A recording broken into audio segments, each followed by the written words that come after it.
Assalamualaikum warahmatullahi wabarakatuh. Alhamdulillahirabbil alamin. Wassalatu wassalamu ala asrofil anbiya'i wal mursalin wa ala alihi washabihi ajmain amma ba'du. Qala Allahu ta'ala fil Qur'anil Karim. A'udzu billahi minasyaitonir rajim. Bismillahirrahmanirrahim. Subhanalladzi asyara bi abadihi lailan minal masjidil haram ilal masjidil aqsa alladzi barakna haulahu linuriyahu min ayatina innahu huwas samiul basir. Shadaqallahul azim wa sadaqallahul karim. Amma ba'du. Alhamdulillah, segala puji bagi Allah, kita masih diberi kesempatan untuk belajar materi ulumul hadis dalam kesempatan ini. Yang terhormat kepada Bapak dosen, Bapak Barul Ulum, serta teman-teman saya yang saya cintai. Perkenalkan, nama saya Pradita Amaliatus Solihah. Saya dari kelas A, Prodi Pendidikan Agama Islam. Di sini saya ingin menjelaskan materi yang saya bawa, yaitu materi tentang definisi hadis ahad, hadis mansyur, hadis aziz, dan hadis gharib. Di sini saya ingin menjelaskan definisi hadis ahad. Hadis ahad ialah kata ahad menurut bahasa mempunyai arti satu, dan khobarul wahid adalah khobar yang diriwayatkan oleh satu orang. Sedangkan hadis ahad menurut istilah adalah hadis yang belum memenuhi syarat-syarat mutawatir. Hadis ahad terbagi menjadi 3 macam, yaitu hadis mansyur, hadis aziz, dan hadis gharib. Di sini saya akan menjelaskan tentang hadis mansyur. Kata mansyur menurut bahasa adalah nampak, sedangkan menurut istilah adalah hadis yang diriwayatkan oleh 3 perawi atau lebih pada setiap tobaqo atau tingkatan, dan belum mencapai batas mutawatir. Contohnya, sebuah hadis yang berbunyi yang artinya, sesungguhnya Allah tidak akan mengambil ilmu dengan melepaskan dari dada seorang hambanya, akan tetapi Ia akan melepaskan ilmu dengan mengambil para ulama, sehingga apabila sudah tidak terdapat seorang yang alim, maka orang yang bodoh akan dijadikan sebagai pemimpin, lalu memberikan fatwa tanpa didasari ilmu. Mereka sesat dan menyesatkan. Hadis riwayat Bukhari, Muslim, dan Tirmidzi. Hadis mansyur ini juga disebut dengan nama al-mustafid. Hadis mansyur di luar istilah tersebut dapat dibagi menjadi beberapa macam yang meliputi: yang pertama, mempunyai satu sanad; yang kedua, mempunyai beberapa sanad; yang ketiga, dan tidak ada sanad sama sekali. Seperti yang pertama, mansyur di antara para ahli hadis secara khusus. Misalnya, hadis Anas bahwasanya Rasulullah Shallallahu Alaihi Wasallam pernah melakukan kunut selama 1 bulan. Setelah berdiri dari ruku, berdoa untuk kebinasaan Ro'i dan Zakwan. Hadis riwayat Bukhari dan Muslim. Yang kedua, mansyur di kalangan ahli hadis dan ulama dengan orang awam. Misalnya, seorang muslim adalah orang yang kaum muslimin selamat dari lisan dan tangannya. Hadis riwayat Bukhari dan Muslim. Yang ketiga, mansyur di antara para ahli fiqh. Misalnya, perbuatan halal yang paling dibenci oleh Allah Subhanahu wa taala adalah talak. Hadis riwayat Al-Hakim, namun hadis ini adalah dhaif. Yang keempat, mancur di antara ulama usul fiqh.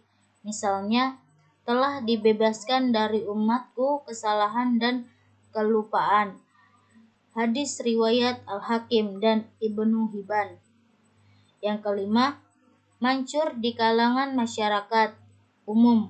Misalnya, tergesa-gesa adalah bagian dari perbuatan syaitan.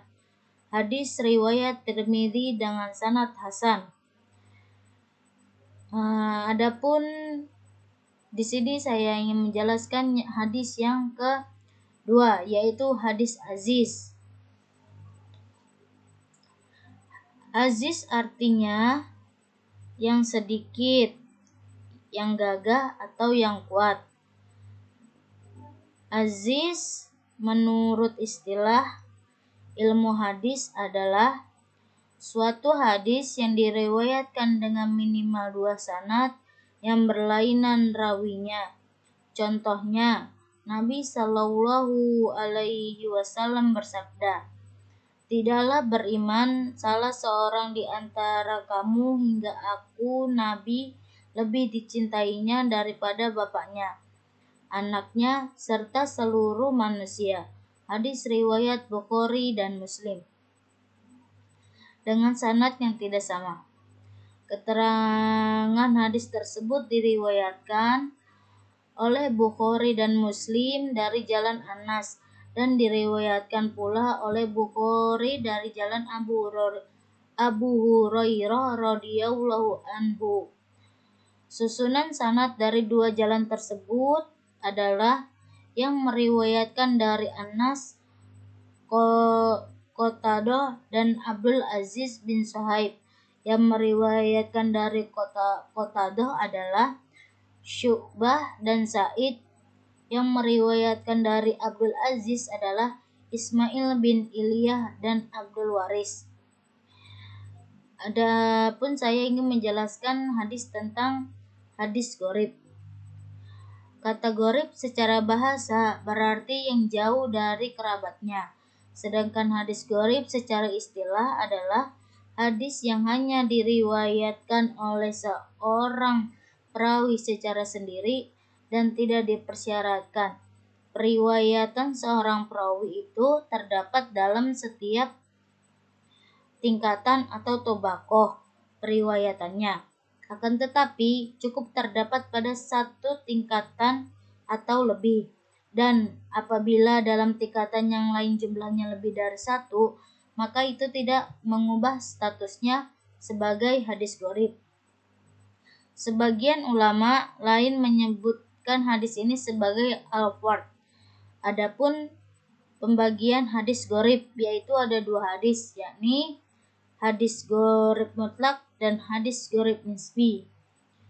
Hadis gharib mutlak disebut juga al-fardu mutlak, yaitu bila mana kesendirian gharaboh periwayatan terdapat pada asal sanad atau sahabat. Misalnya hadis Nabi Shallallahu Alaihi Wasallam bahwa setiap perbuatan itu bergantung pada niatnya. Hadis riwayat Bukhari dan Muslim. Hadis ini diriwayatkan sendiri oleh Umar bin Khattab. Lalu darinya hadis ini diriwayatkan oleh Alqamah Muhammad bin Ibrahim. Lalu meriwayatkannya dari Alqamah. Kemudian Yahya bin Sa'id meriwayatkannya dari Muhammad bin Ibrahim. Kemudian setelah itu ia diriwayatkan oleh banyak perawi melalui Yahya bin Sa'id. Dalam gharib mutlak ini menjadi pegangan adalah apabila seorang sahabat hanya sendiri meriwayatkan sebuah hadis. Yang kedua, gharib nisbi, disebut juga al-fardun nisbi, yaitu apabila keghariban terjadi pada pertengahan sanadnya, bukan pada asal sanadnya. Maksudnya, satu hadis yang diriwayatkan oleh lebih dari satu orang perawi pada asal sanadnya. Kemudian dari semua perawi itu, hadis ini diriwayatkan oleh satu orang perawi saja yang mengambil dari para perawi tersebut. Misalnya, hadis Malik dari Az-Zuhri Ibnu Syihab dari Anas radhiyallahu anhu bahwa Nabi Shallallahu Alaihi Wasallam masuk ke kota Mekah dengan mengenakan penutup kepala di atas kepalanya. Hadis riwayat Bukhari dan Muslim. Hadis ini hanya diriwayatkan oleh Malik dari Az-Zuhri, dinamakan dengan gharib nisbi karena kesendiriannya periwayatan hanya terjadi pada perawi tertentu. Adapun kedudukan hadis ahad dan pendapat ulama tentang hadis ahad. Para ahli hadis berbeda pendapat tentang kedudukan hadis ahad. Pendapat tersebut antara lain, yang pertama, segolongan ulama seperti Al-Kasyani, sebagian ulama Dohiriyah dan Ibnu Dawud mengatakan bahwa kita tidak wajib beramal dengan hadis ahad. Yang kedua, jumhur ulama usul menetapkan bahwa hadis ahad memberi faedah dan oleh karena itu hadis ahad wajib diamalkan sesudah diakui kesohihannya.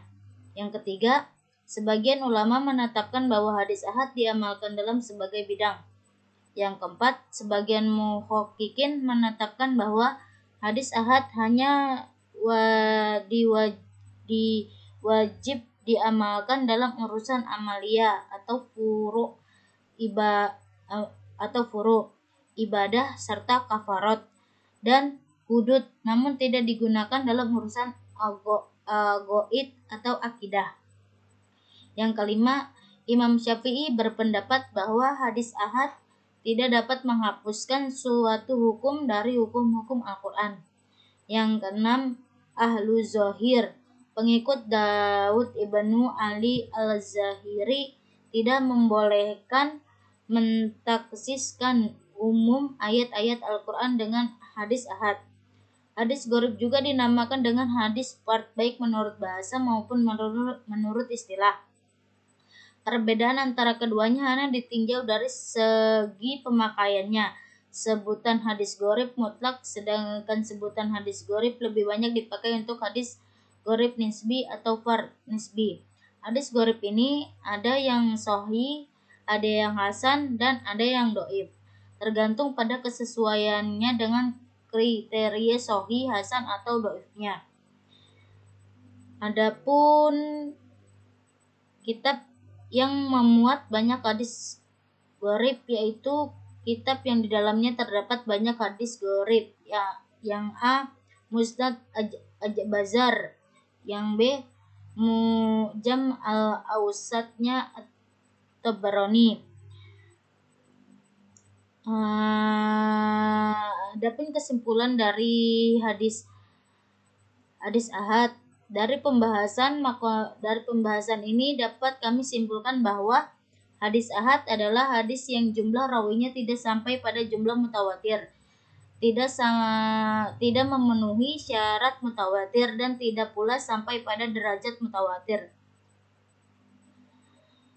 Adapun hadis ahad terbagi menjadi mansyur dan ghairu mansyur. Hadis mansyur adalah suatu yang sudah tersebar dan populer. Ada yang mansyur di kalangan ini ahli hadis, mansyur di kalangan ulama ahli hadis, mansyur di kalangan ahli usul fiqh, mansyur di kalangan ahli sufi, mansyur di kalangan ulama-ulama Arab, dan mansyur di kalangan masyarakat awam. Dan masih banyak lagi hadis yang kemasyurannya di kalangan tertentu sesuai dengan disiplin ilmu dan bidangnya masing-masing. Hadis ghairu mansyur terbagi menjadi hadis aziz dan hadis gharib, dan hadis gharib terbagi menjadi gharib mutlak dan gharib nisbi. Sekian dari saya, kurang lebihnya mohon maaf apabila ada kata-kata yang salah. Wassalamualaikum warahmatullahi wabarakatuh.